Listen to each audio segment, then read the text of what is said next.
খামারিদের জন্য অন্যতম বড় একটা মাথা ব্যথার কারণ হলো পশু যখন বাজারে বা হাটে নিয়ে যাওয়া হয় তখন রাস্তায় তার ওজন কমে যায়। তো আজকে আমরা ঠিক এই সমস্যাটারই সমাধান নিয়ে কথা বলবো।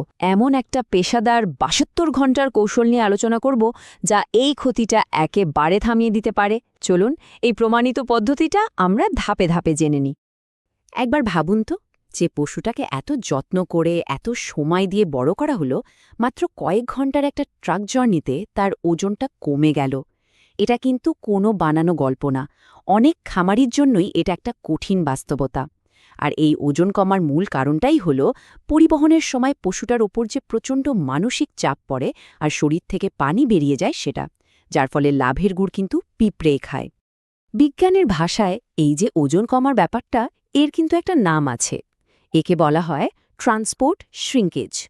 আসলে হয় কি, যখন একটা পশুকে অচেনা একটা পরিবেশে, ধরুন একটা গাড়ির মধ্যে তোলা হয়, তখন সে ভয় পেয়ে যায়। আর এই ভয়ের কারণে তার শরীরে স্ট্রেস হরমোন বেরোতে থাকে।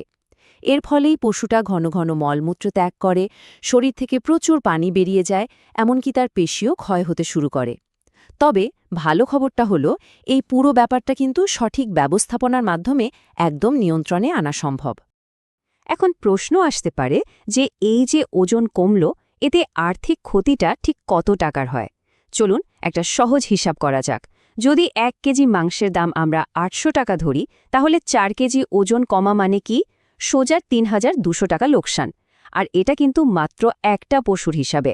আপনার চালানে যদি ১০টা পশু থাকে, তাহলে তো দেখতে দেখতে ৩০,০০০ টাকার বেশি হওয়া। কিন্তু এই লোকসানটা মেনে নেওয়ার কোনোই কারণ নেই। পশু ডাক্তার আর অনেক অভিজ্ঞ খামারিরা মিলে একটা পরীক্ষিত ৭২ ঘন্টার বৈজ্ঞানিক প্ল্যান তৈরি করেছেন, যেটা কিনা শুধুমাত্র এই ট্রান্সপোর্ট শ্রিঙ্কেজ সমস্যাটা সমাধানের জন্যই বানানো। আর এই কৌশলটা যদি ঠিকঠাক মতো প্রয়োগ করা যায়, তাহলে পশুর ওজন তো কমবেই না, বরং তাকে দেখতে আরও অনেক বেশি সুস্থ আর তরতাজা লাগবে। তো এই পুরো প্ল্যানটাকে আমরা মূলত ৩টা ভাগে ভাগ করতে পারি।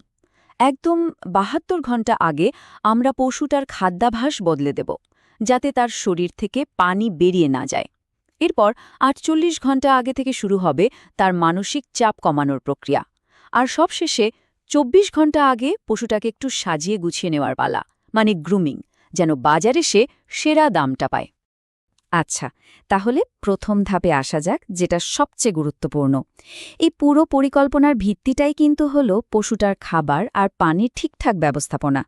কারণ পরিবহনের আগে সে কি খাচ্ছে তার উপরেই নির্ভর করছে যে সে তার শরীরের ওজনটা ধরে রাখতে পারবে কিনা। এখানে মূল কৌশলটা হলো পশুটাকে হাটে নিয়ে যাওয়ার ঠিক ৩ দিন আগে থেকে যে কোনো ধরনের সবুজ বা রসালো ঘাস দেওয়া একেবারে বন্ধ করে দিতে হবে। কারণ সবুজ ঘাস খেলে পশুর শরীর থেকে পানি বেরিয়ে যায়। এর বদলে তাকে খেতে দিতে হবে পর্যাপ্ত পরিমাণে শুকনো খড়। এই খড়টা তার পেটের ভেতরে গিয়ে একটা স্পঞ্জের মতো কাজ করবে, পানি ধরে রাখবে। আর সবচেয়ে জরুরি কথাটা হলো, যাত্রার দিন সকালে ভুলেও যেন পেট ভরে দানাদার খাবার দেওয়া না হয়। এতে পশুর পেটে গ্যাস জমে ব্লোট হতে পারে, আর এর ফলে পথেই কিন্তু তার মৃত্যু পর্যন্ত হতে পারে। বেশ, খাদ্যাভ্যাস তো ঠিক করা হলো, কিন্তু পশুটার মনের ভেতরের যে ভয়, যে শারীরিক ধকল, সেটা কিভাবে কমানো যাবে? এখানেই আসছে আমাদের দ্বিতীয় ধাপ। এই ধাপটা পশুটাকে ভেতর থেকে শান্ত আর শক্তিশালী করে তুলবে। ঠিক ৪৮ ঘন্টা আগে থেকে পশুর খাবার পানিতে ভালো মানের ইলেকট্রোলাইট বা ভিটামিন সি পাউডার মেশাতে হবে। এগুলো কিন্তু কোনো ক্ষতিকর ওষুধ নয়, একদম সাধারণ সাপ্লিমেন্ট। ইলেকট্রোলাইট কি করে? যাত্রার সময় ঘামের সাথে যে লবণ বেরিয়ে যায় সেটার ঘাটতি পূরণ করে আর শরীরকে পানিশূন্য হতে দেয় না। আর ভিটামিন সি কাজ করে একটা দারুণ অ্যান্টিঅক্সিডেন্ট হিসাবে। এটা স্ট্রেস হরমোনের প্রভাব কমিয়ে পশুটাকে শান্ত রাখে আর গরমে হিট স্ট্রোকের ঝুঁকি থেকেও বাঁচায়। পশুটাকে ভেতর থেকে তো প্রস্তুত করা হলো, এবার বাইরে থেকে তাকে একটু আকর্ষণীয় করে তোলার পালা। কারণ একটা কথা তো ঠিক, ক্রেতারা কিন্তু কেনার আগে পশুটার বাহ্যিক সৌন্দর্য আর স্বাস্থ্যকেই সবচেয়ে বেশি গুরুত্ব দেন। এই শেষ ধাপটা হলো সেই সেরা উপস্থাপনারই প্রস্তুতি। ক্রেতার চোখে পশুটাকে সেরা প্রমাণ করার জন্য যাত্রার ঠিক একদিন আগে তাকে ভালো করে শ্যাম্পু দিয়ে গোসল করিয়ে দিন। শরীর শুকিয়ে গেলে একটা গ্রুমিং ব্রাশ দিয়ে পশমের উল্টো দিকে আঁচড়ান। এতে কি হবে? ত্বকে রক্ত সঞ্চালন বাড়বে আর পশমগুলো একদম খাড়া আর চকচকে হয়ে উঠবে, যা একটা সুস্থ পশুর প্রধান লক্ষণ।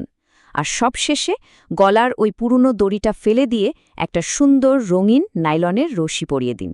দেখবেন এই ছোট ছোট পরিবর্তনগুলোই আপনার পশুটাকে ভিড়ের মধ্যে আলাদা করে তুলবে।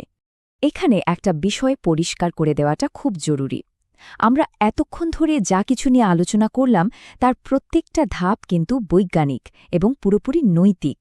এর উদ্দেশ্য হল পশুর স্বাভাবিক ওজন আর স্বাস্থ্যটা ধরে রেখে তাকে সুন্দরভাবে উপস্থাপন করা। কোনোভাবেই কিন্তু ক্রেতাকে ঠকানো এর উদ্দেশ্য নয়। অনেক অসাধু ব্যবসায়ী আছেন যারা হাটে নেওয়ার আগে পশুকে জোর করে লবণ পানি বা ভাতের মার খাইয়ে তার ওজন বাড়িয়ে দেয়। এটা যেমন পশুর জন্য খুব কষ্টের, তেমনি ক্রেতার সাথে একটা বড় প্রতারণা। আমাদের লক্ষ্য কিন্তু এর ঠিক উল্টো। আমরা একটা সুস্থ পশুকে তার সেরা চেহারায় সবার সামনে তুলে ধরছি। মনে রাখতে হবে, সৎ ব্যবসায় শুধু লাভই হয় না, একটা মানসিক শান্তিও পাওয়া যায়। বেশ, এই পদ্ধতিগুলো ঠিকঠাক মতন অনুসরণ করার পর পশুটাকে হাটে নিয়ে যাওয়া হলো এবং তার ন্যায্য দামও পাওয়া গেল। পরিশ্রম সফল, পকেট ভর্তি টাকা নিয়ে বাড়ি ফেরা হলো, কিন্তু খামারটা এখন একদম ফাঁকা। পশু বিক্রি হয়ে যাওয়ার পর খামারিদের মনে একটা স্বস্তি তো আসে, কিন্তু ঠিক এখানে একটা নতুন আর আরও বড় প্রশ্ন চলে আসে। এই যে খামারটা খালি হয়ে গেল, এটা কি নতুন পশু আনার জন্য আদৌ নিরাপদ? উত্তরটা হলো না, মোটেও নিরাপদ নয়। খামারটা খালি চোখে দেখতে পরিষ্কার মনে হলেও এটা আসলে একটা জীবাণুর টাইম বোমার মতো। গত 1 বছর ধরে সেখানে যে পশুগুলো ছিল তাদের মলমূত্র থেকে জন্ম নেওয়া কোটি কোটি ব্যাকটেরিয়া, ভাইরাস আর ছত্রাক এখন সেখানে রাজত্ব করছে। অ্যানথ্রাক্স বা ব্রুসেলোসিসের মতো মারাত্মক সব রোগের জীবাণুও সেখানে থেকে যেতে পারে। এই ঝুঁকিপূর্ণ পরিবেশে যদি কোনো কিছু না ভেবে আবার নতুন পশুর বাচ্চা নিয়ে আসা হয়, তাহলে তাদের অসুস্থ হয়ে পড়ার আশঙ্কা প্রায় 100 ভাগ। তাহলে প্রশ্ন হল, খামারকে পরের চালানের জন্য প্রস্তুত করতে, অর্থাৎ শতভাগ জীবাণুমুক্ত বা বায়োসিকিউর করার সঠিক ও বৈজ্ঞানিক উপায়টা আসলে কি? এর উত্তর আমরা খুঁজে বের করব আমাদের পরের আলোচনায়।